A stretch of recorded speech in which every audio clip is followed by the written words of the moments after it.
Hey, what's going on, everybody? Welcome to another fight night here today on Sunday afternoon, at least where I am. This is fight night number 19, 19 weeks in a row and still counting. And I'm joined here today by one of our newer casters here. This is what, your second time, Jack Attack? Welcome back. Thank you very much. Good to be back. Got some awesome games coming up today that I'm pretty stoked for. Am I saying your name right, by the way? Is it Jack Attack? It is Jack Attack. It is Jack Okay, is in the good. name Jack, and attack is in don't defend. You know. So you're all about the aggression, aren't you? Yeah, I all in every game. I'm that guy in the ladder that always two gates you and makes it work. That's me. Just when that happens, it just might be me. Hey, man, nothing wrong with that. A win is a win in my book. I don't subscribe to that. You have to play this right away or whatever. But Yeah, man. we got some great players today, and they are skilled in all sorts of ways, whether it is all in or macro. Our first matchup here today is going to be between Beastyqt from Team Extreme Supremacy and Namshar from Carnage. So we got a couple of high-level European players going at it today. So that is going to be something to watch. Yeah, absolutely. And especially like TVZ has changed a lot as far as the matchup is concerned once the Swarm host got taken out of it. If Beastyqt opts to go into some mech style, the Swarm host will not be available as a response. And it'll just be interesting to see. It has been interesting to see that sort of develop, how Zergs are responding to it. So Beastyqt, absolutely. strong mechanical player. Yeah, and as usual, couple preliminary matches to start off fight night. They're going to be best of fives, including this one, of course, for a prize pool of $10. And we are going to start off game number 1 on Iron Fortress LE, guys. So we're going to see you there just a bit. Team Gravity presents Fight Night. Y'all ready for this?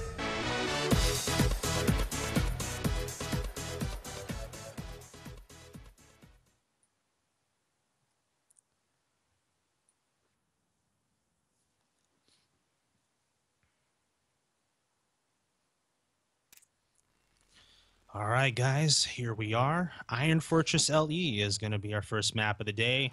And, of course, it is going to be a TVZ. So, starting right here on the bottom right-hand corner is going to be the Pink Terran, guys, representing Team Extreme Supremacy. Ladies and gentlemen, this is Beastyqt.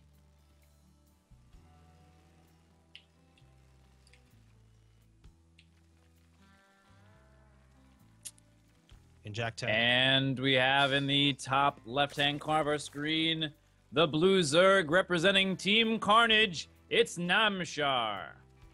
Sure. That's what I think of when I see the Namshar. That actually makes me think of Pokemon. Oh, Are you yeah, a that's what I Pokemon mean. fan? Huge Pokemon fan. Love that game. I still play it from time to time. Do you? For sure. Oh, yeah, totally. There's Pokemon MMO. You can just download it for free. Play yourself some old school red-blue Pokemon with a whole bunch of other And it's folks. an MMO. I've always wondered why they never had an MMO for Pokemon. It just made so much sense. You just bump around and battle people and train. It gets serious though. Holy crap! I didn't realize how serious that games get with like the IVs and the EVs and all that All crazy those stuff. stats. Yeah, all man, that it's stuff just like- escapes you when you're like in the 4th grade or something. You're just you have no idea. Yeah. Yeah, man, absolutely. It's just this whole other level. It's like, oh, well, actually, you only want to attack Pidgeys with your Charmander for 18 hours, and then that's how you get the best Pokemon long-term speaking. It's like, holy crap. Yeah. It's like, I know But, that fire beats Leafs, and that's it. Yeah, the type advantages and stuff. Well, as complicated as that game can get, I don't know of any game that's really as complicated as StarCraft. Bam! And, that transition. That was well done. Yeah, I gotta say, yeah. not to get too mad Thank on you. you, but I'm with you. I I'm appreciate with you 1,010%, which of course is my default exaggeration percent. And it's incredibly deep game. So many things like never figured out. I think what's interesting to me is like we had Brood War, which had no changes for such a long time, and the metagame was still developing. People still figured out, new ways to play the game, deep into the game. And it was like really far apart. But with StarCraft 2, there are so many more patches than Brood War, very obviously, that process of finding new builds and new styles to play comes so much faster, and just watching the meta evolve like that is really interesting and fun for me. Yeah, I think the great thing about that kind of change too is that it keeps the game fresh. Of course, some people will have their opinions on, you know, what changes they like or don't like. Like, for instance, we're looking at a Zerg right here. There's, like, a lot of concern right now about the Swarm Host changes and how it's made Swarm Host not very viable as an army, you know, unit. And so, I mean, that and other examples, too, can change how the matchup goes. So it's always fun to keep up with this game. Right now, taking players are doing individually. It looks like Beastyqt is taking his expansion now, moving on to Factory Reactor, really standard for him. Namshar, on the other hand, looks like he has opened up Gasless here.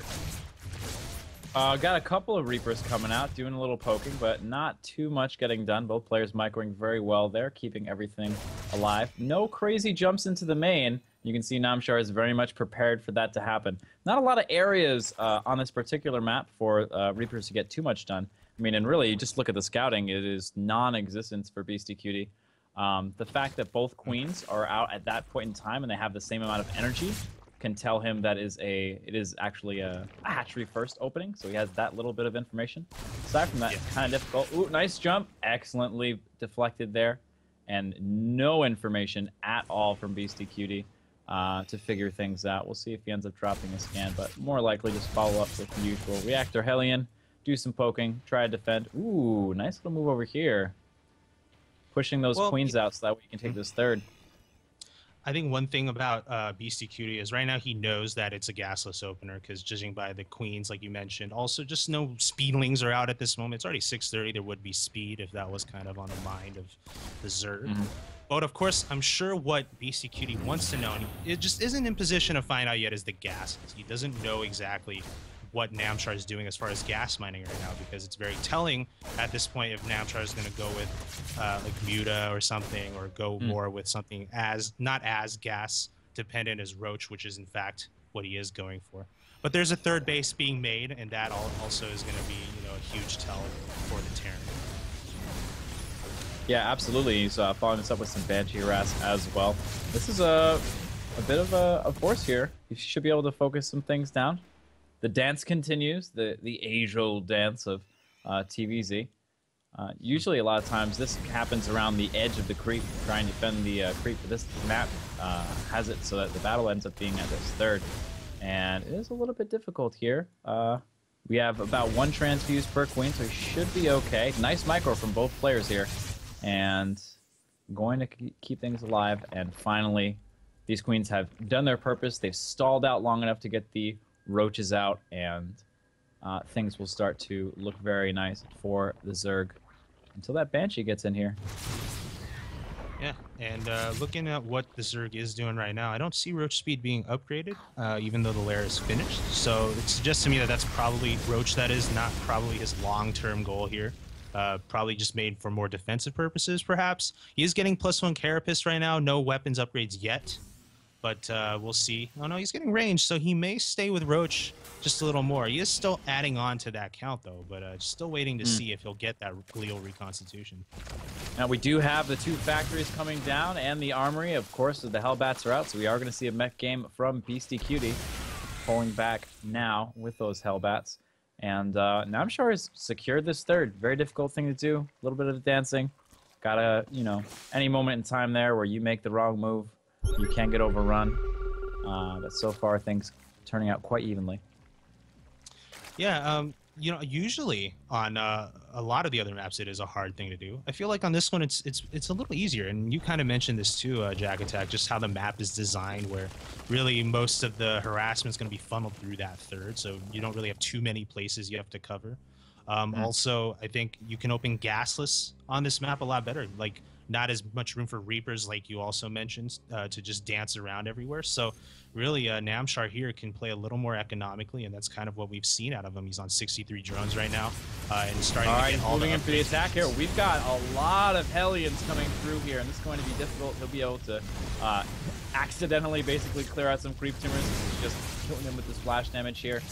Going to pull back for the time being, but I don't know. These Banshees can dish out a lot of damage. It's still scary. You want to keep the Zerg in check. It's one of the more important things, but I mean, Namshar is not budging. He's like, yep, I'm just going to get more upgrades, more drones. Defending with the bare minimum, essential skill for any Zerg player to have. Yeah, and he's committing fully to the range units on the ground now. Hydralisk Den just finished, also getting the upgrades for the Hydra, speed off creep. Hellbats now here transformed, fully going after these roaches, which need to stay on creep to be competitive. They don't want to venture off of that. But we're going to see Beastyqt continue to press forward here, losing a couple more Hellbats in the process. Absolutely, nice little attacking here. I think that Namshar has got this defense though. Beastyqt not able to get any damage done. This is like some Karate Kid wax on, wax off stuff. He's just coming in. It's like, oh, I'm going to do a little Ras. It's like, guess what? It does nothing. Oh, I'm going to do this attack with Hellbats. Guess what? It does nothing. And he's going to even come over here and clear us out. Nice little Reaper position. So he's going to know, okay, my opponent's gearing up to take a fourth, excuse me. I already have my third up and mining, so nice economic position for Beastyqt. But, you know, traditionally, when you had that Bio versus Zerg, basically, that fourth base was a really big point of contention, and there was this long rallying battle coming in. But I mean, now we have this mech popularity. It becomes a little bit different. Yeah, it does. And you know what? Even though Beastyqt hasn't really killed, say, really any economic sort of, you know, whether it's units or bases here, although he is forcing cancellations over here on this fifth. Yeah, 150 minerals worth of cancellations. Beastyqt is forcing out a lot of units from Namshar. Namshar here is actually fallen behind in the worker count. Beastyqt's actually pulled ahead at 72. Probably can stay on that now and not add any more. Pretty inefficient. Once you get to 66 on if you're on 3 base, anything above that is a little bit inefficient. But going to 72. At this point, well, going mech, hey, you can, you know, pull some SCVs off for repair if he decides to push with mech anytime soon. Absolutely. But yeah, other than that, right, 72, you know, you don't really need that for mining, especially when you start, you know, racking up those orbital commands later on for mules. But for now, these Banshees are doing a lot of work, just flying around, raining down those missiles on those drones, and that's going to hold Namshar back just a little bit. Taking a look at the number of workers killed, up to 9 now by Beastyqt. Yeah, nice. Found himself a nice little spot there. Juking and jiving all around the place. It looks like he's caught just a bit for the time being. There he is. But they go down, canceling and delaying the space over here, as well as, you know, killing a whole bunch of drones. So nice little thing to have. Thor's coming out now. For the Vipers, I guess that's like the idea of the Thors is dealing with the Vipers. Mm-hmm. Or does he expect mutas, do you think? Yeah, I don't know. I mean, Thors are just good to get just in case, regardless. I mean, obviously, you don't want to like make too many of them if you're not going to deal with mutas. Yeah. But for now, I mean, he's still seeing a lot of Roach Hydra. Yeah, muta is always a good thing to, you know, just have that Spire up and ready, and then you can like transition to it once that big battle goes down and both players' armies are dead. It's a great time to transition into muta. But for now, he's nice got two-pronged harass over here. He's getting 10 workers down already. That first area over to the left got dealt with pretty quickly, but it moved the army out of position. So Beastyqt racks up another 11 drone kills. Yeah, I think that's critical when you go mech, still finding ways to harass. There's too much of a thinking process where, oh, someone goes mech, they have to turtle. But that's not true. When you go mech, there are ways that you can harass and make sure your opponent, you know, doesn't take over the whole map or something like that. That's what Beastyqt is doing. We're gearing up for a major attack here. Maxed out Namshar moving forward. No planetary fortress over here. Nice abduct, pulling these siege tanks right in. Blinding Cloud as well. This is crazy stuff to deal with. Oh my god, and those Thor just walking back and forth. GG. Namshar. Yeah. Just I snaps think the neck of Beastyqt like that. One swift move. He did. And I think the crucial thing here was Namshar pushed right when he took out all those Hellions, which meant that the army of Beastyqt was going to be lacking that front line of Hellbats and really it's just like sparse tanks, kind of just far apart from each other and just abducted and picked off bit by bit. So that was a really good ending there for the Zerg. Yeah, and especially all that early defense, not taking very much damage in the beginning, allowed him to get that high drone count and get that economy going early on, sort of spiraling into that final attack. Absolutely. So as we move into game 2, guys, let's give you a little roadmap of what's going on for this week's fight night. After Beastyqt versus Namshar, we're going to have Puck versus Sir Robin. So we have a flip side player versus a Team Gravity player for the second preliminary match. And afterwards, oh my gosh, who do we have? Jack Attack. We have Taja versus Parting. Oh my god. I can die happy after this cast. I can just be done with esports. I won't be, but it could happen. I'd be like, you know what? At least I got to cast Parting versus Taja. I mean, you don't even see Parting versus Taja in the major league sometimes. They just don't happen to line up. Two of my favorite players of all time for sure. But next up, we got our map, Coda LE, game 2.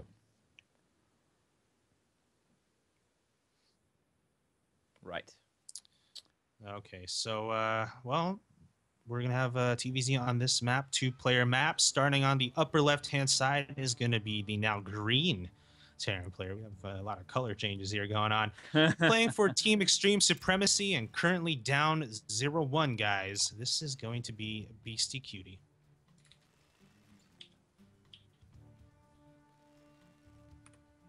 Looks like we have a bit of lag here going on, perhaps for yep. I'm not sure who it is. Exactly where that lag is coming from. Yeah. We are all on the EU server right now, so that's home for these 2 players. So game paused. Ooh. Yeah, I saw you on the screen there for a sec. Got a little bit of Beast on the screen. Yeah, so Beast, our manager on Team Gravity and a big part of organizing these events, he's having to do the production today because our usual guy, Curran, is sick, unfortunately. Poor guy. And, well, this is what happens when you need Beast to produce. No. I don't know. Yeah, he's having some issues right now. All right. So I guess we're all going to have to restart if he restarts. Yeah, right, because then it would just be us talking in front of a black screen. Or we could just cast like this, and people just try to, like, watch in the reflection of our eyes, what's going on in the game. Well, it'll be like a radio, Yeah. Yeah, we'd have to really like dictate all right, and he's building his first SCV, very excellent. Building the first CV, very critical here. He's going for the 10 depot. Radio sounds so old school. Like, oh my gosh, who would watch a sports event or like follow a sports event through radio? They're actually really good, surprisingly. Oh yeah, man. No other choice. It's not bad. Yeah, man. When I was on the road one summer during the World Cup. That's what we did. We were just like, we listened to the World Cup on the radio. That was like the best thing ever.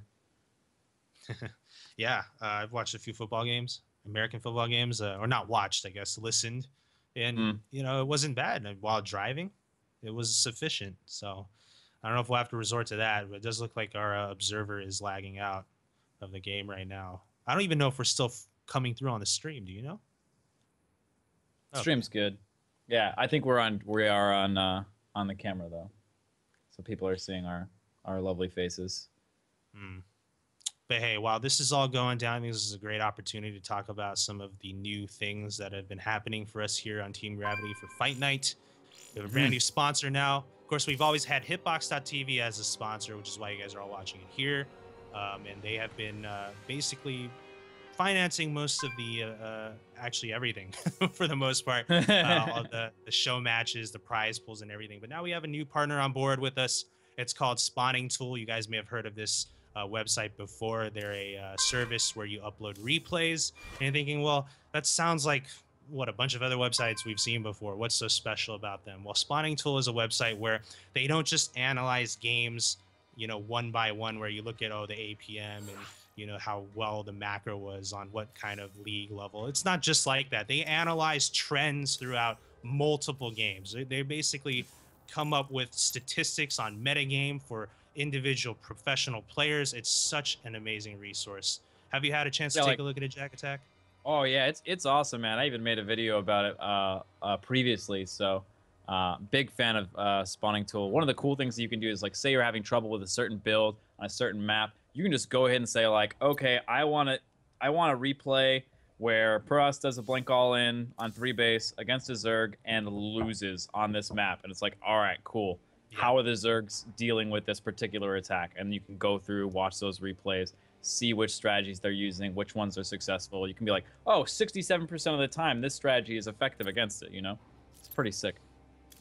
Yeah, to me that's so valuable because in StarCraft you have so many different variations in how the game goes, whether it's different races, different play styles, and the maps too. That's a huge thing that really can affect, you know, the viability of certain strategies. And spawning tool is a place where, you know, if you see a lot of replays from a certain player, you can sort of come to those kinds of conclusions with all those replays. Spawning tool allows you to do that. I think it's a great resource. And it's cool that they're sponsoring this event. Pretty sick. Yeah, that too. Man. Man. But it looks like we've got our game, and it is loading. As said before, we are on Coda LE. Yeah, so, well, now they're in opposite positions spawning-wise, but it's okay. We do have here the Green Terran representing Team Extreme Supremacy. Bottom right-hand side of this map, folks. This is going to be Beastyqt.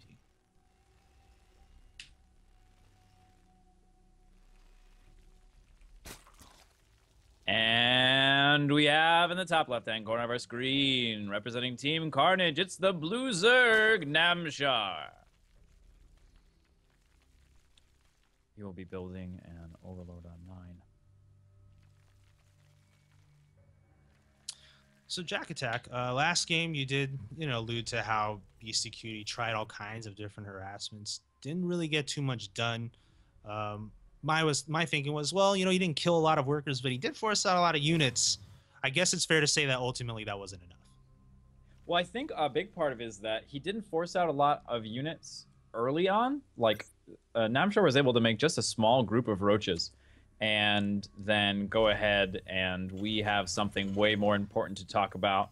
Over here, it seems as though some funny business is going down in the form of 1 barracks, and we may even see a second.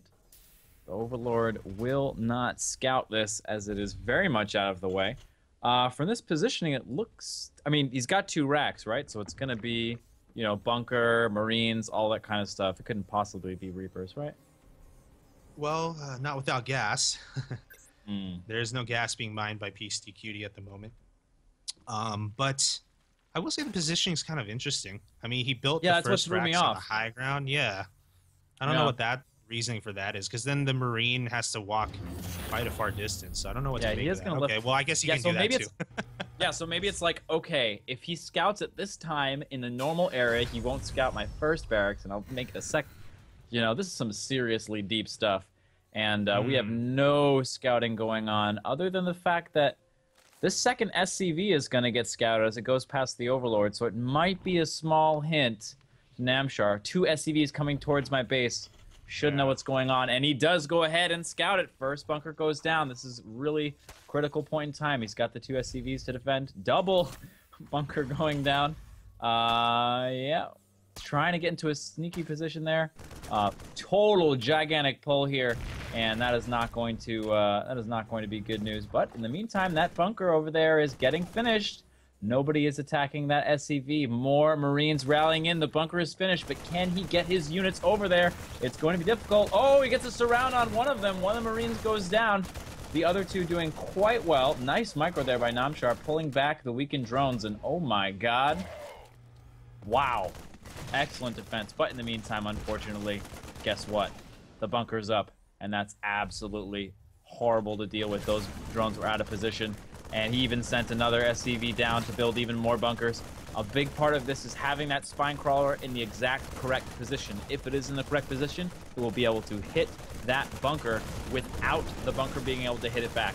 Otherwise, he'll have to do this little trick where he takes out the Marines and pulls them back over and over again. Oh, targeting down that spine crawler up in the top. Really excellent move there. Ooh, also Namshar there targeting down the SCV. Well done. This is still going to be a tough hold for Namshar. Yeah, it is. And you know what? There's so much mining time lost with having to micro those drones, pull them off to deal with Marines, and in the end, you still see 3 bunkers in your face, and the Marine count just keeps increasing. More spine crawlers going up right now in the mineral line of the natural. Is it going to be enough, though, to save this hatchery, which is down to less than 50% health right now as Beastyqt continues to weaken it? SCV repairing that first bunker, and really, it's just looking a little grim here, at least in the natural for Namshar. Yeah, it's looking pretty close here. These spine crawlers are going to finish up. The bunker is beginning to go down, but it looks like this hatchery is going to fall. It's very difficult. Oh my god, and oh, the transfuse isn't enough. I'm not 100% sure. I don't think it is. I think he's going to... Oh, man, just barely get that. He's got 3 spine crawlers now, so he should be able to rebuild relatively safely.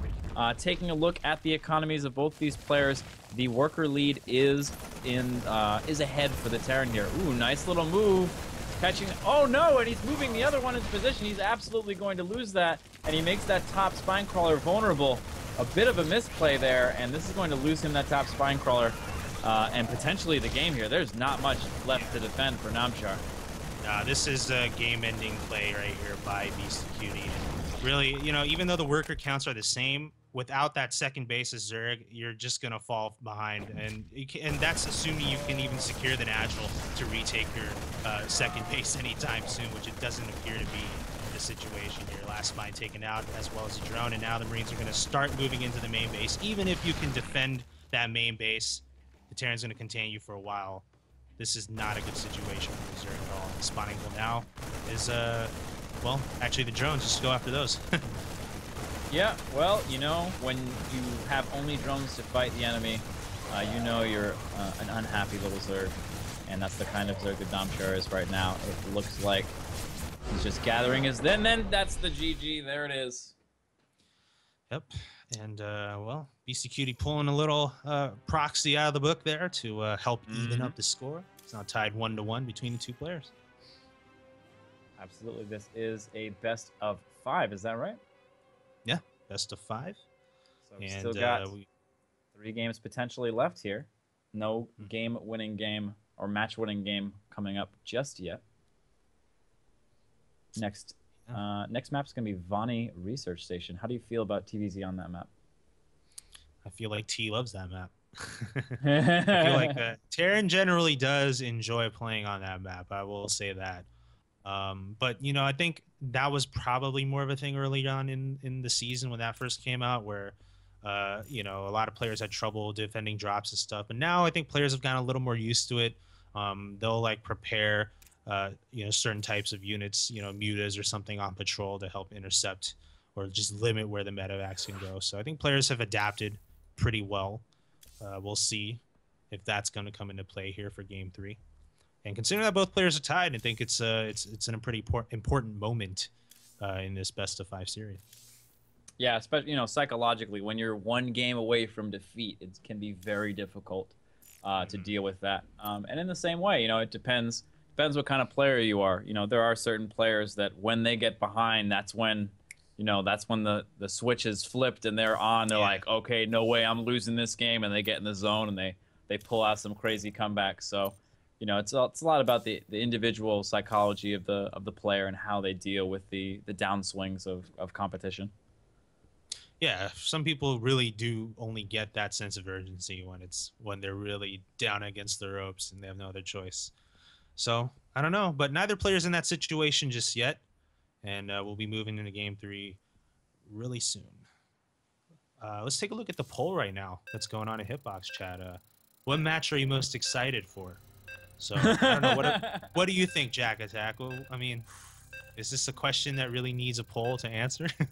Yeah, you know, that's the first thing that I thought. That those things right there entered into my brain. Parting versus Teja, the clear win with 57.1%. So Robin versus Puck is like he's like the hometown favorite, right? This is a Team Gravity event. He's on Team Gravity. So people are like, all right, go Robin, you know. Yeah, maybe. But 57.1%, I think it should be higher than that. But hey, not to take anything away from the players that we are looking at here. So game number 3, Vonnie Research Station. Spawning at the very bottom, guys, is the player you just lost to, a Proxy Cheese. He's going to be looking to get some revenge here. Playing for Carnage Esports, guys, is going to be the Blue Zerg Namshar.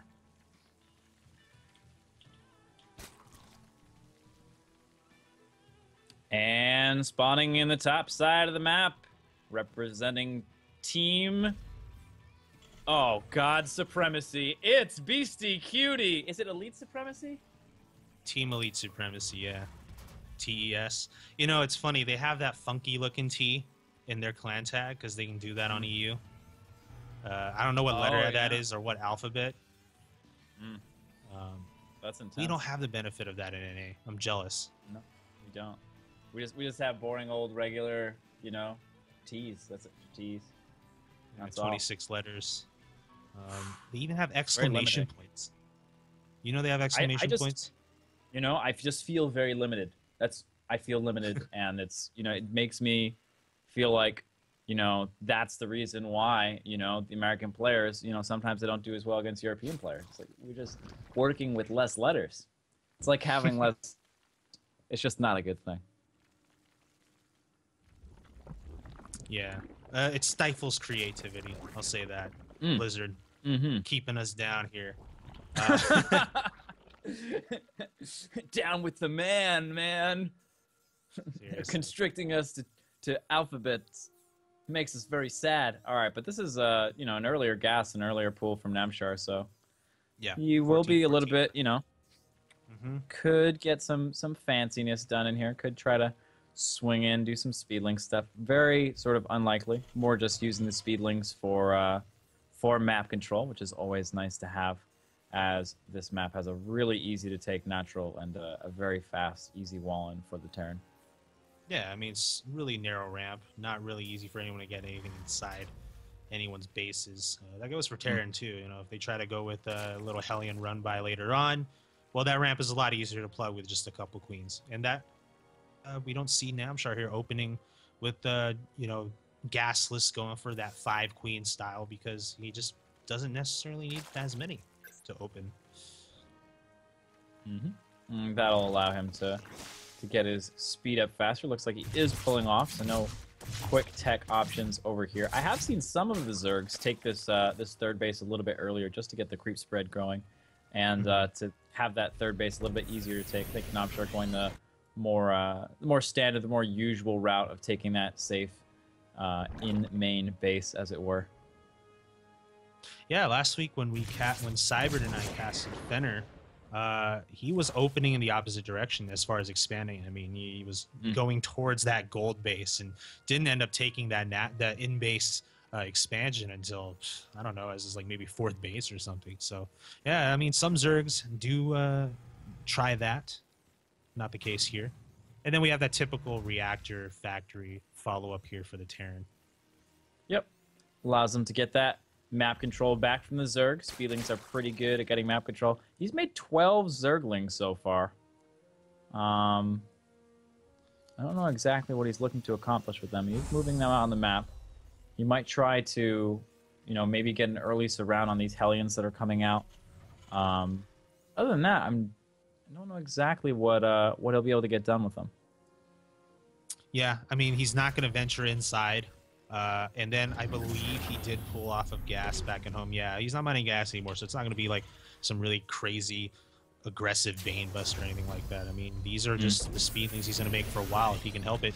And like you said, trying to go for the early snipes on the Hellions, but one will slip away, it looks like. Yep, just one's going to be able to get by, probably do some scouting. We have that queen getting in position, but not going to be able to stop this coming in super quickly. Let's see. Oh, actually, there is a trick. Oh my God! Oh yes. I was going to say there is a trick snipe. where the queen can get in just the right position on some ramps, and if it's exactly in the middle, that can actually block Hellions from running through. Oh, really? But that time, I actually didn't know that. Yeah, it's really hard. You actually have to have the queen facing in the correct direction for it to work. It's like super tricky. Oh, really? It's directional too? Yeah. That's interesting. Yeah, there's a Protoss wall that's kind of similar that you can block with a Zealot, a Pylon, and a Gateway, but you have to have the Zealot in the perfect location. Otherwise, Speedlings can slip through. Hmm. Well, no Very Speedlings rarely are gonna used. slip through here. Not with all this Hellions out. Yep, that's quite a few Hellions. We got 5 coming out, and going to be difficult to deal with. We should see that same dance of Queens and Speedlings holding off until the Roaches can get out and to deal with this in a more permanent way. Yeah, they're just going to try to soften up that third base while Namshar, no doubt, is going to be trying to get something out to deal with it. Although right now he's waiting on that Roachborn and Lair, so it does appear that perhaps he may be going in that direction again after working. Well, he was supply blocked as well during this time. You see, he's building 6 Overlords. Well, he was building 6 Overlords, so just now going to be able to build units, but we'll see. So far, just drones. Not too worried. Doesn't seem too concerned. He's basically going to say, "All right." Is he going to let that finish? That's okay. He's gonna go ahead and let that finish. I understand that Hellions don't do a lot of damage to buildings, but we are going to get a little bit of a run by here. Let's see if everything is positioned for this round. Nice little bit of prediction. He saw that that's the direction they would go, but totally not enough. And this 4 magic number. He's got 4 Hellions that one-shots drones. They're starting to line up. 4 going down already. Nice bit of positioning there for those drones to the top to help with this. Roaches are out, and ooh, just gonna get by here. Maybe get one more kill. No, 7 drones is all. And we have a transition to Spire. Just a modest amount. Could have been a lot better, considering the circumstances. But you know, that third, though, is nice and squishy right now. Less than 40% health. I'm pretty sure Namshar is not... I mean, he let that go down in health more than he wanted to. There's no question about it. Another attempt has to be on the agenda there for Beastyqt, who is moving fully into mech. A couple factories on the way. And yeah, like nice save with that Spore Crawler. That was beautiful. Just barely saving that drone there. Moving in with the Banshee now. Same follow-up as before. Running in, trying to get the damage where it is. And, you know, a lot of this is about getting into that, you know, just the right spot, the right time to get those kills. Just 2 so far, so nothing super huge. Namshar with a pretty strong defense so far. Building 12 drones obviously feels very secure. Yeah, I mean, your opponent's going, you know, transitioning fully into that mech now, so there's a bit of time to do what you need to do. I'm almost wondering maybe Beastyqt, or not Beastyqt, but Namshar should consider taking a 4th base very shortly, in about a minute or so. But he's gonna go start working on. What's that? Well, yeah. Well, you know, when you know that your opponent is going for that mech, you have that amount of time where you're pretty safe to take the 4th base. Probably end up taking the 4th base on the left side just because, like we're seeing, Hellion drops, Hellbat drops, Mine drops, all annoying things to deal with. That super fast medevac. Nice little pick off for the Queens on the Banshee over there on the left side. Really well done. So yeah, we do have a couple of drops heading over to the natural right now of Namshar, and this is kind of the time where the mutas have to come in handy here. Maybe that's perhaps why I even went for mutas at all on this map, because really you have to deal with the drops, and we're going to have these Hellions now moving to this natural, potentially getting in a lot of kills here, guys. Flames are all stacking up. 16 workers killed just like that. It was 7 before, and in a blink of an eye, we're looking at 25. This entire natural's being cleaned out. That's a lot of Hellions. Yes, the mutas and roaches will be able to clean these up, but the damage, my goodness, is immense. Right now, Hellions still doing more damage to these drones at the main base as well. 29 workers killed in total. That is absolutely brutal. That is insane. And it was such a perfect timing, as you saw when they landed. The Mutalisks were about halfway done, so landing just before they could have cleaned it up. Just a tiny bit later, and that drop would have done nothing. Yeah, that was a brutal moment there, because now Beastyqt can just sit at home for a little bit, although he's going to have to defend against these mutas. He's got plenty of anti-air here, though. 3 turrets guarding that tank line, even a Viking for a good measure. So really no room there for Namshar to make magic happen, but he might try to attempt that natural. But over here, my gosh, blue flame Hellions this time around. And oh my god, this harass is unreal. Oh, to rack up those kills. My god, 45 workers killed now. This is just insane. How can a Zerg easily come back from that kind of damage done? I don't know. How can Azure come back from that amount of damage? It's definitely been done before in the old days of of Nestea there, losing I think over 100 drones and still winning the game anyway. But do we have that kind of a game on our hand? 32 workers killed. My God. Hellion good unit. Just that's pretty much all I gotta say about that. Yeah. And now I think Namshar has no choice but to do some kind of counter attack. He's gonna try to make something happen with those mutas. He's had to bring them back home. So that bought time man. for He's look at all gonna this. wait just for a second, and that's the second that all these turrets are gonna finish up. That, yeah. When you run into a concave of static defense, when the static defense has a concave on you, you know you're in a bad way. You are not a happy camper. And a Thor. Beastyqt just, you know, yeah, and a Thor, yeah, just to top it. If that wasn't enough, we threw a Thor in. Yeah, I mean, and this is Beastyqt. Excellent timing with these continued Hellion run bys. He's trying it again over here, not going to be as successful. But the one before, it brought the mutas back. That was the huge thing, because that was a time after losing 25 workers that Namshar had to make something happen with those mutas.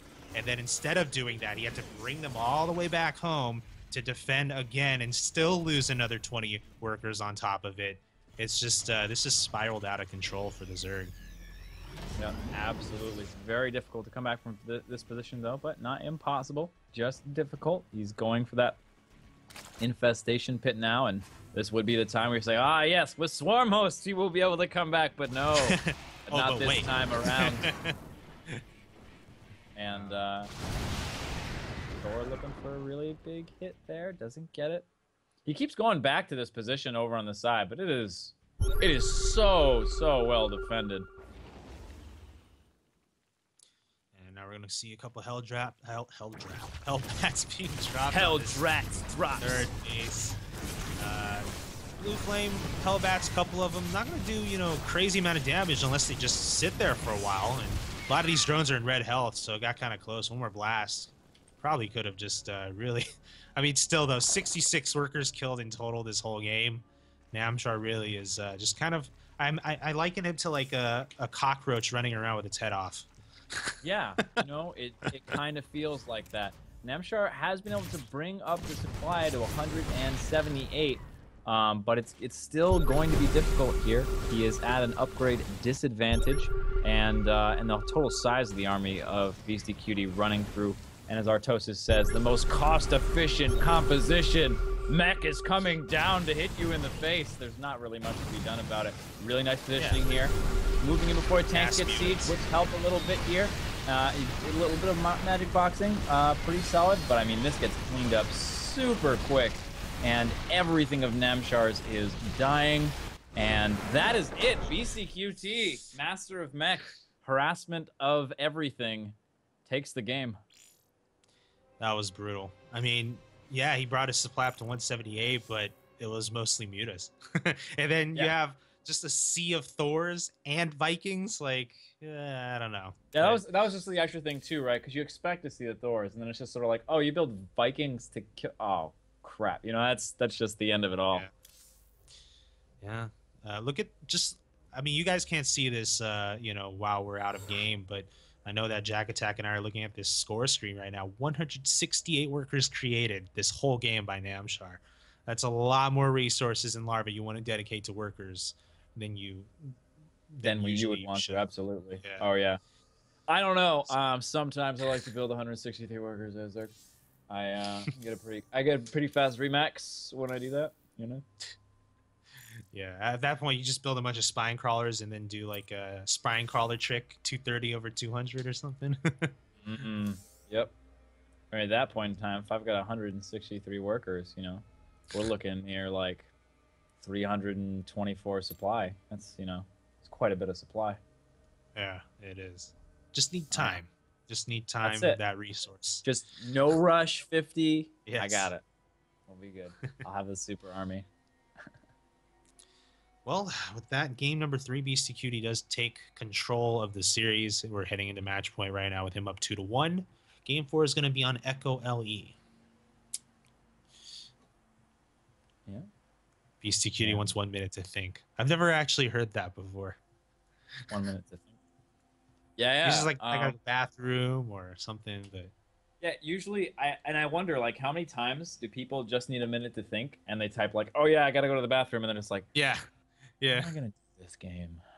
Like Right, sec, water. And they're really just sitting there like, yeah, it's like it's just like water. It's right here, but I need to drink it for a minute. But hey, you know what? I think every player does this, and they should, because it's a new map. Recalibrate yourself. You know, you had a pretty epic back and forth macro game before, so time to just gather your thoughts here and think about what you're gonna do next. So I don't think it's abnormal at all to have this. Yeah, so and it's interesting too, because usually the player who loses the game is like, oh, okay, I need to collect myself. I need to, you know, rebound from that. But in this case, Beastyqt is like, wow, I won that really, really handily. It's like, all right, I need a minute. Yeah. It's just like, let's not get us ahead of myself and be like, I am so good, I will win this game easily, and then underestimate the opponent. But Exactly. but yeah, so Echo Elite, another 2-player map coming on up. Well, let's take a look at that poll. Who will win the series? And if you guys don't know what we're talking about as far as polling and stuff, it's probably because you're watching this on Team Liquid, which is great. I mean, Team Liquid is obviously the bomb, but you're missing out on a lot when you're not coming to hitbox.tv/teamgravity, because you're not taking part in that chat where there's a lot of discussion going on about these two players and their styles. And also you're missing out on the polls that are built into the streaming service. Because right now everyone in the chat gets to vote on who will win this series, and it does look like everyone right now is favoring Beastyqt. So we'll see if that's gonna be true here at the end of Game 4.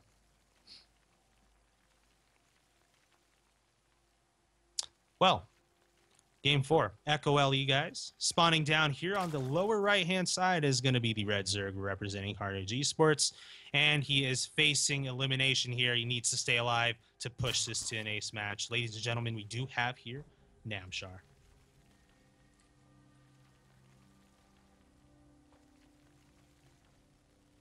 And spawning in the top left.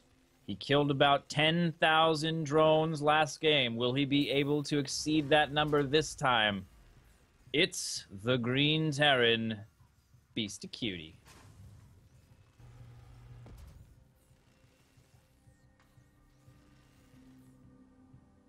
Because he's a cutie, right? You know, and what? Whoa! What again? You know what? If it worked before, why not do it again? We're going to have to see exactly how it goes. He's doing this high ground thing again. I wonder if he wraps around and ends up building on the low ground. I mean, the path to attack is a little bit easier from this angle, so he might not. Yeah, it looks like he's just going to build there. But, yeah, here we go. Another 2 racks. And we do have a hatch first here. So that will help in the world of getting some creep going, but it will not help in the world of getting some spine crawlers and lings out, which is really what you need to be able to deal with this. Yeah, and I have no problem with this. I really don't, because, you know, you did it once already, and then as far as your opponent's thinking, it's like, okay, he had his fun. Like, he's not going to go back to that. But he's up 2-1, and he has room for error here, so he's going to try to go for a quick closeout. And I got to say, this can catch the Zerg off guard. No question about it. Yeah, and it's absolutely one of the least risky times to go ahead and, you know, do an all-in, for sure. This time around, though, he does not get to scout the 2 SCVs going towards his base. And this is interesting. Is he going to build right on the ramp there? Just taking a look. Yeah. And so far, take a look at the at Namshar's vision. He can't see any of this at all, and I'm pretty sure that's a complete wall-in. Holy crap. Oh, boy. That is... Oh, my God, he still doesn't know. This is going to finish, and he's literally going to poop his pants. That's exactly what just happened. And this really sucks. How do you deal with this? I mean, if you're not like Illusion, how do you deal? You know what I mean? It becomes quite difficult. All 3 of those bunkers in great position, and we're gonna have to see. You know, one base Nidus with roaches. I mean, what is he gonna do here? It's gonna be quite difficult. Got spine crawlers coming in on top. Yeah, he's pretty much left the natural for dead. There's nothing he can do Oh, about yeah. it now. This is by far a worse situation than the game 2, where, well, he did actually scout the 2 SCVs coming over, so he could try to, you know, get some things ready back at home. But this is a complete, you know, surprise for Namshar. So, yeah, he's gonna have to try to, you know, pull something out of his hat there with the main base. And it is game 4 in elimination, so you gotta keep on soldiering. You can't just give up now. That's right. This could be the end of the entire game here, losing on a 2-rack. Not the way you want to go out, but absolutely, you know, kudos for... Oh, my God. Is he going to plant? He is really going to go down there with the spine crawlers. Oh, my God. Targeting down this queen here. Could be able to get it. All of these forces are going down. Oh, and he's going to walk right into those Marines. Oh, no. Oh, no. And, yeah, he's just going to target him right down. The Zergling's coming out, though, buying a little bit of time. That was really critical.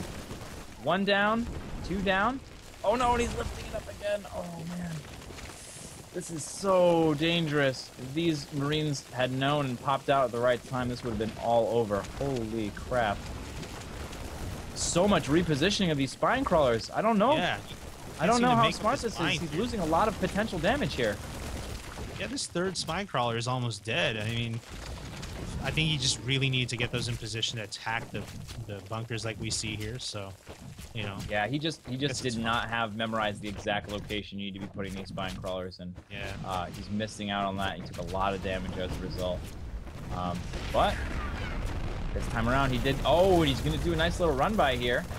Gonna take some damage, losing a couple Zerglings, but overall, he will be able to get over there. And ooh. I don't think this barracks is going to be done in time.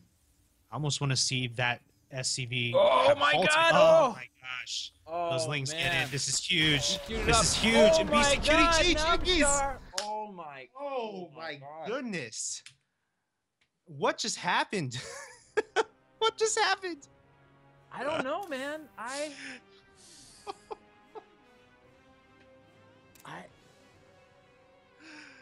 Oh my gosh!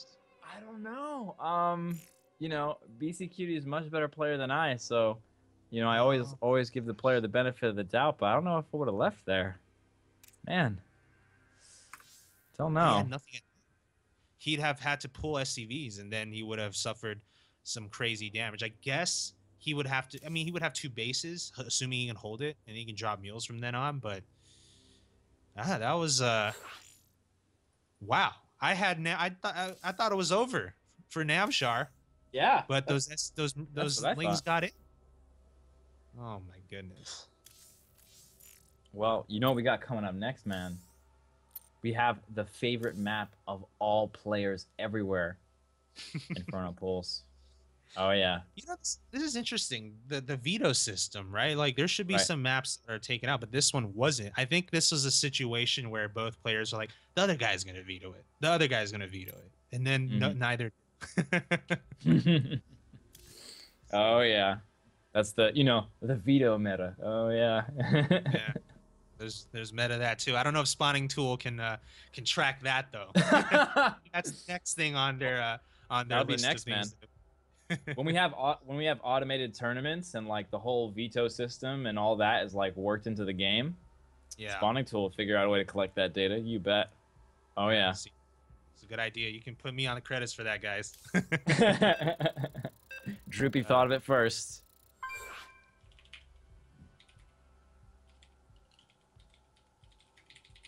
But oh man. But that last game, and Beastyqt said this in chat too, which you guys obviously don't see, but he could have halted construction on that barracks and then immediately start a new one. And then he can just, you know, have those SCVs coming to finish off whatever he paused construction on. But he was saying that, I don't know, he's pressing T and it didn't register or something. I don't know. But nonetheless, he couldn't make it happen, and we're in an ace match. This is typical fight night stuff for you guys. We like to go to the ace match. You'll learn that too, Jack Attack, as you cast more of these. I've already. I mean, this is only my second time casting. I already know. This is what happens on fight night. You know, we just get to that last one. Yeah, I mean, we get our money's worth here. I'll tell you that. We get as many games out of these guys as possible.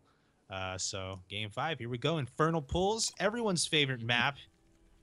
This one for all the marbles. We're going to have here the Blueser spawning at the very lower left-hand side and maybe, just maybe, stealing that game 4 victory here. He's got to be feeling good. Ladies and gentlemen, we do have here Namshar.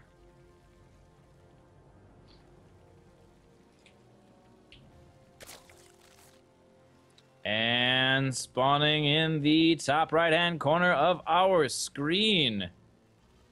He didn't make it work last time. Can he make it work this time? It's Beastyqt.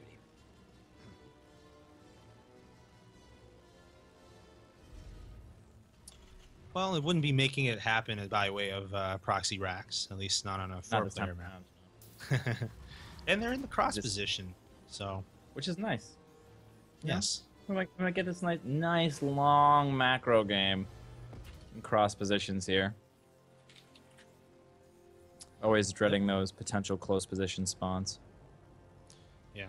And it looks like Beastyqt, is he going to go with CC first? He's still only on 12 supply at the moment.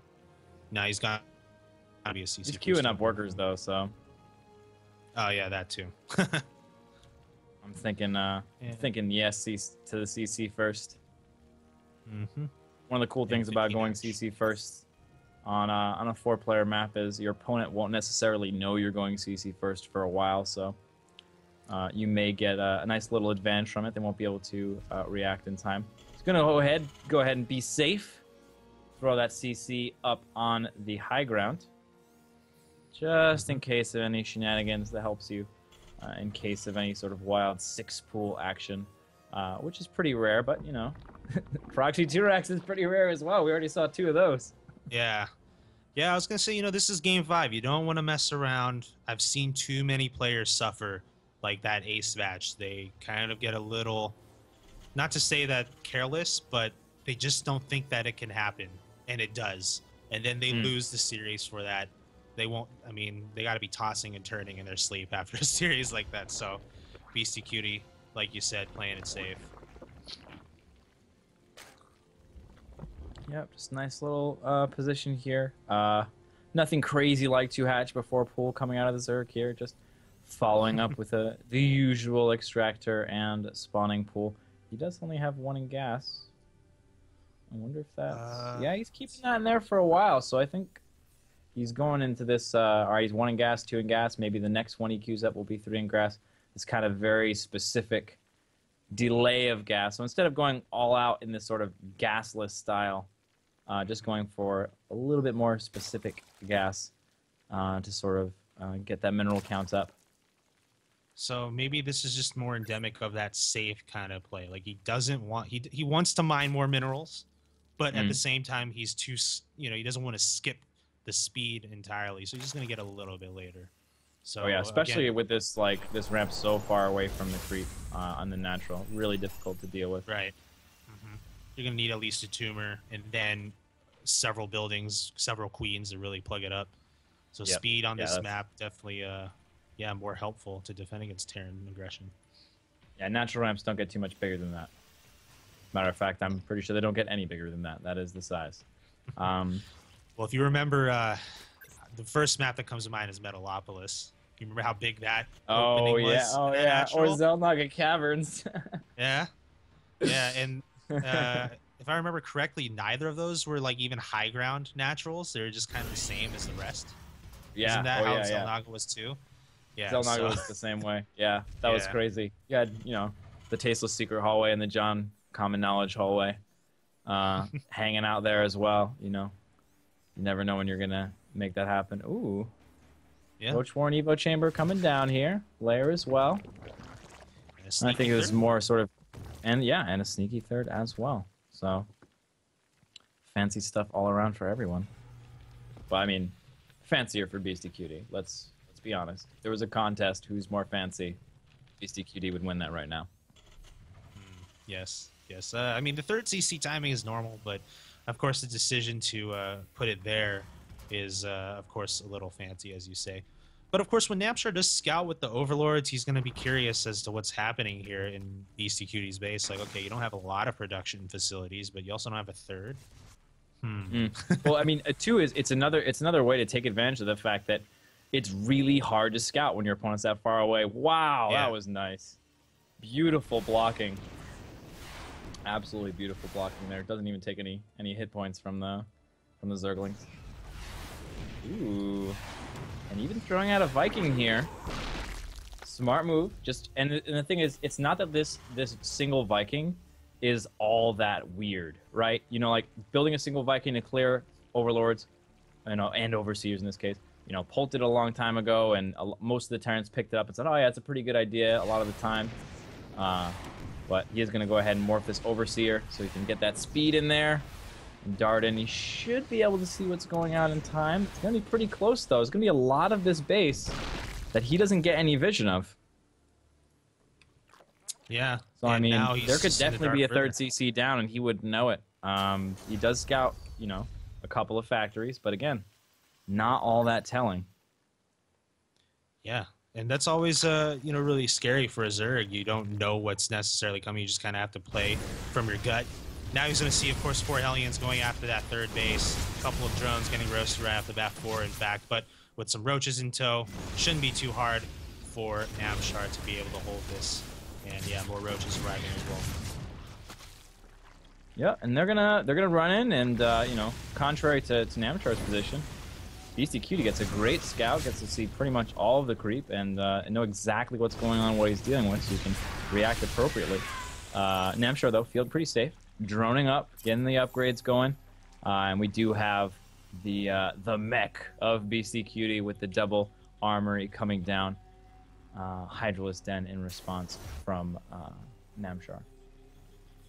Yeah, Namshar right now really playing in the dark. I mean, there's no Overlord spread anywhere anymore. He doesn't even have the towers on this map, which are obviously huge when both players are in cross position. So really, that's something that, you know, he could really use to help at least take those towers. There's no reason not to. Because right now, he really is just playing in the dark and just going with this build, I guess. Roach Hydra, Infestation Pit on the way as well. Probably going for that. That easily deflects the attack over here. Really well done. Yeah. He's in position. He's ready for it. Double Banshees on the other side of the map. He's in nice position, right? So if there was a little bit less ground defense on that left side, maybe he'd be able to run in and do both attacks at the same time. We'll be able to see if Namshar ends up overreacting and pulling a lot of his units over from this left side to deal with the Banshees. Oh, is he gonna block this? Oh, blocks the expansion. Always gotta feel good when that happens. Doesn't get better. As far as drone kills go, the drone that's about to build the expansion is the best one to kill, 100%. Yeah.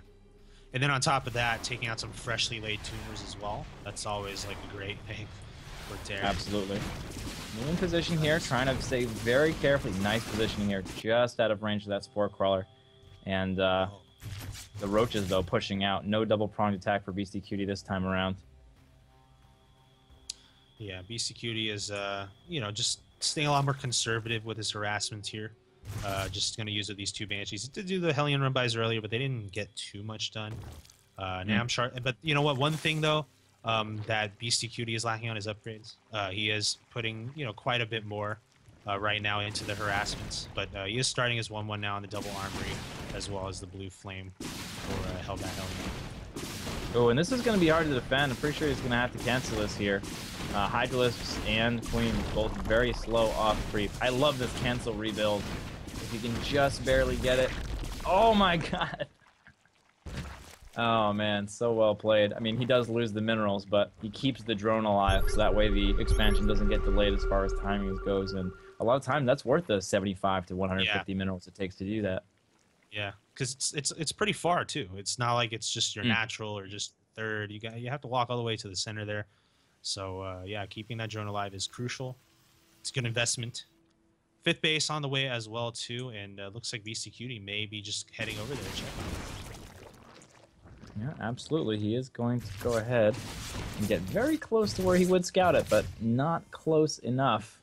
He's going to get chased out by the Overseer and some Queens.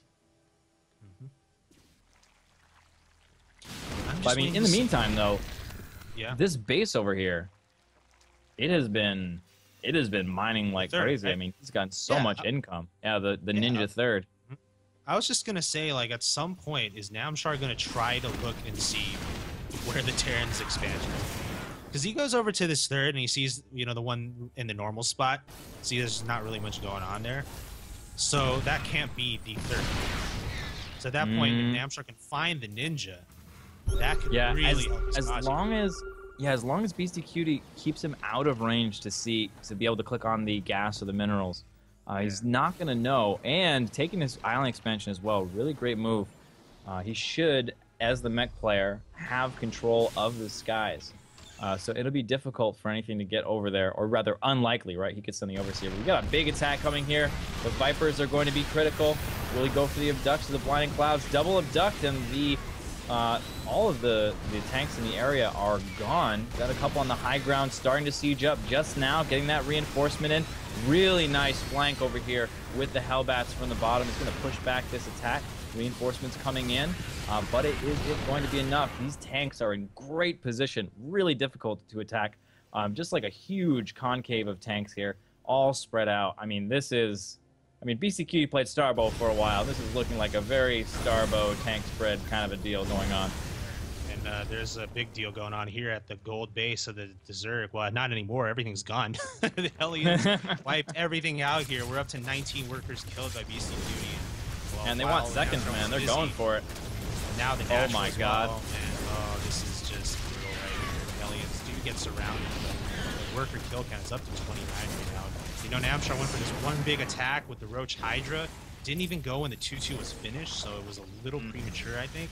And then didn't get much done. On the other hand, just one Hellion run by, 30 workers killed in total.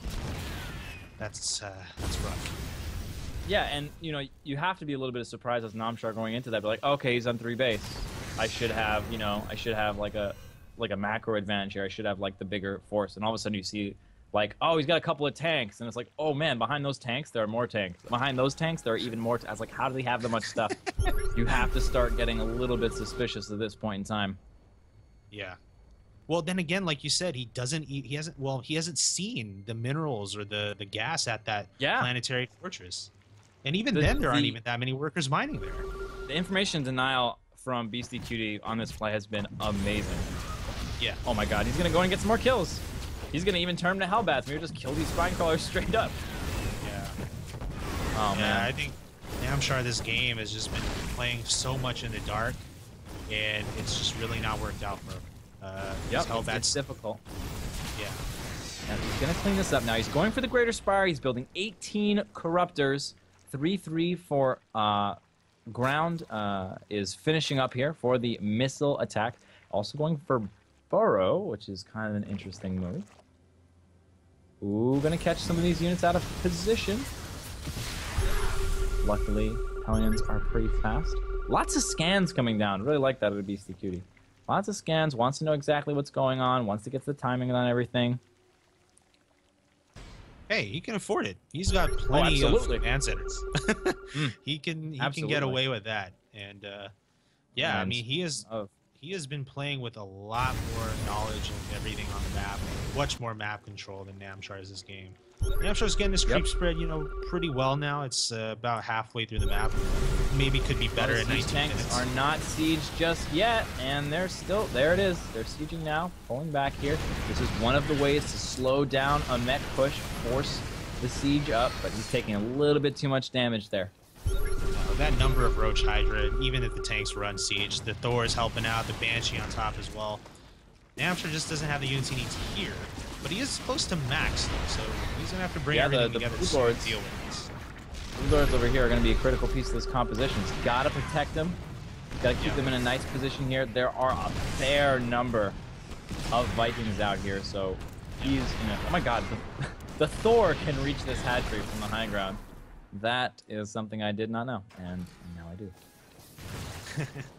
Well, we're about to see a big battle, at least attempted here by Namshar, but Beastyqt is not interested. He is trying to leave, but the couple of Thors will have to be left for dead, as they are just a bit too slow, especially when they're on creep. No Thor left behind. no. We just leave the Thors behind. They're gonna die. We're okay with it. Like, wait, what? It's like, yeah, we're just gonna let them go.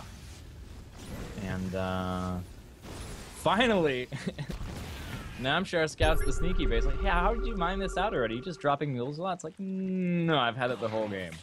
Sorry. Yeah. And, so that's good. At this point, he's got to hate himself. I have to say. Nice little attack though here, cleaning off a couple of tanks at a time.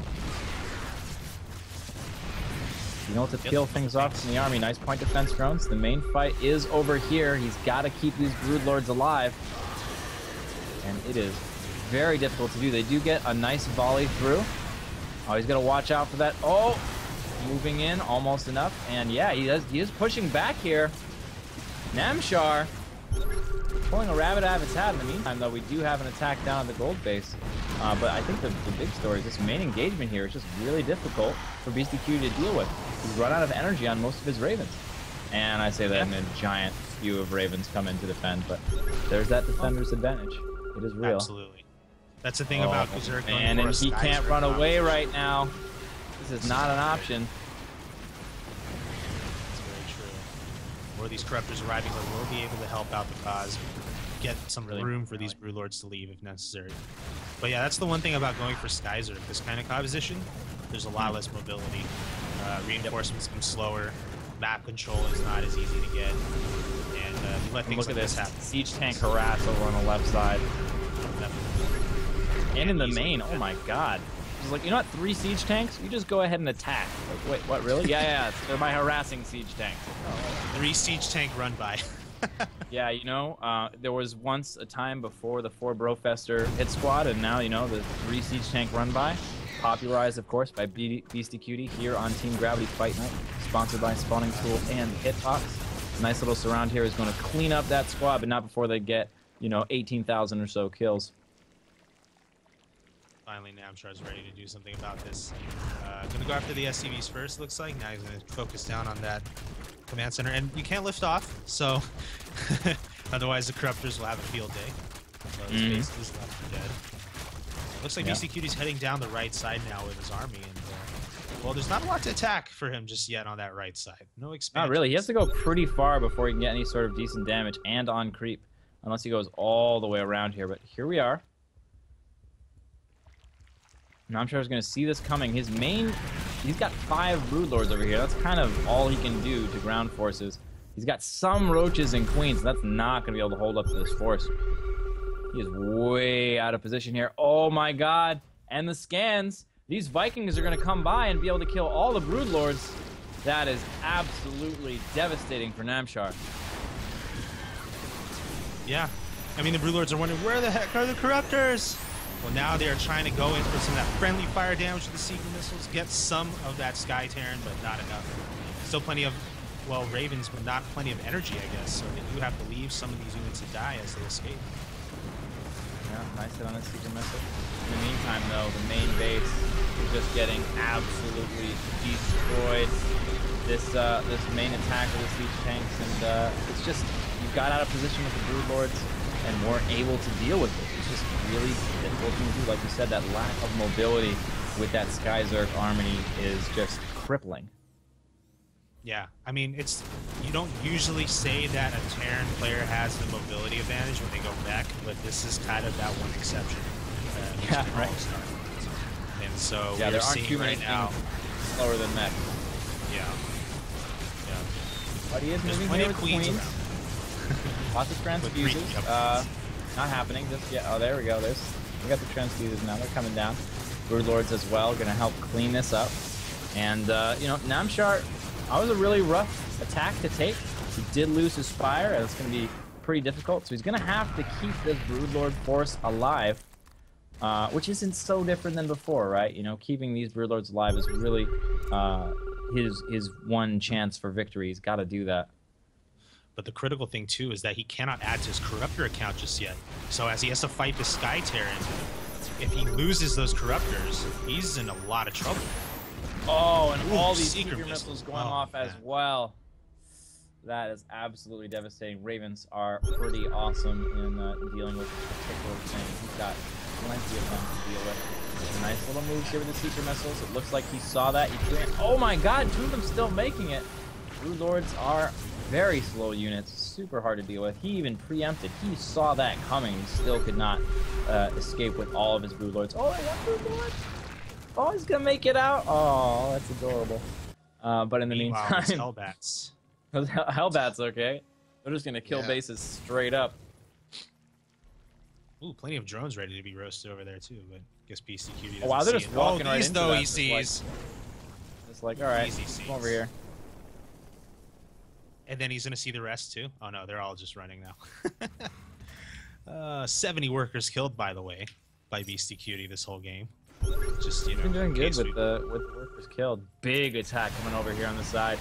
The army is in position, but they are going to be dealt with handily here, as so many ravens. Holy crap! You know, and that's what happens. You really can't let a Terran player get to this raven count because they just drop all those spells. It's impossible. Well, then Beastyqt takes the series 3-2. 3-2 victory, and that's the finite way. Beastyqt now $10 richer, making that full Sky Terran transition, and well done, outlasted Namshar in that macro game. Nice. Yeah, I think killing that Spire was massive. I mean, Namshar couldn't add anything to the Skyzerg. What he had was what he was gonna have for the rest of the game. It finally finished towards the end, but too little, too late.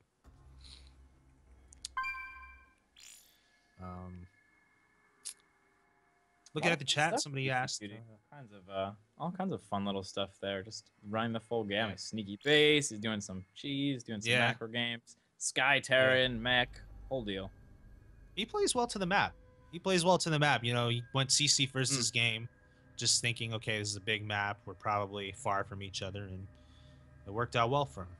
So, someone's asking in chat if these are replays. Absolutely not. This is 100% live. Everything here is live, including the upcoming matchups. The next one we're going to have, guys, is going to be Puck versus Sir Robin. It's going to be a PvZ this time around. And before we get into that best of 5, let's take a short break here, guys. Don't go anywhere. We'll be right back.